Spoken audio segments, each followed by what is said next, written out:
أعوذ بالله من الشيطان الرجيم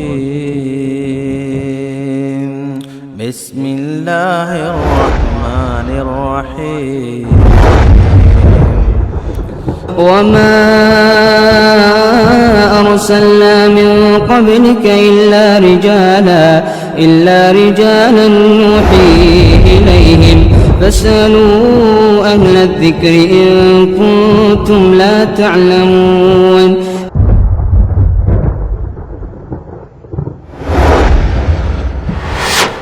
عورت کو نماز کیسے پڑھنی چاہیے؟ جیسے مرد کو پڑھنی چاہیے. رسول اللہ صلی اللہ علیہ وسلم کا حکم عورت اور مرد دونوں کے لیے ایک ہی ہے. صلو کما رأیتمونی اصلی. جیسے یہ حکم ابو بکر کے لیے تھا رضی اللہ عنہ وارضا، ویسے ہی یہ حکم سیدہ عائشہ رضی اللہ تعالی عنہا کے لیے تھا. کسی صحیح حدیث میں کوئی شخص ثابت نہیں کر سکتا کہ اللہ کے پیارے حبیب محمد الرسول اللہ صلی اللہ علیہ وسلم نے حکم دیا ہو سیدنا ابو بکر کو کہ تم سینے پہ ہاتھ باندھنا اور تم ناف کے نیچے باندھنا، اور سیدہ عائشہ سے کہا ہو کہ تم سینے پر باندھنا. ہمارا یہی فرق ہے نا، عورتیں سینے پر باندھتی ہیں، وہ کسی ڈاکخانے سے تعلق رکھتی ہوں لیکن ان کا ہاتھ سینے پہ ہوتا ہے، اور مردوں کا بیچارے جو تھک کے ٹوٹے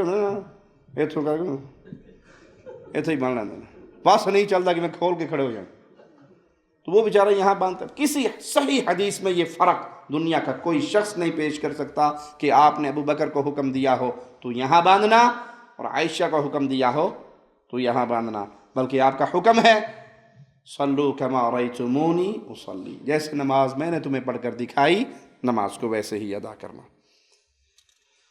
یہ لوگوں کی بنائی ہوئی باتیں ہیں کہ عورت جو ہے وہ سجدہ کرتے ہوئے بالکل بچھ جائے اور مرد جو ہے وہ، یہ فرق کسی صحیح حدیث میں موجود نہیں ہے. كنتم خير أمة أخرجت للناس تأمرون بالمعروف وتنهون عن المنكر وتؤمنون بالله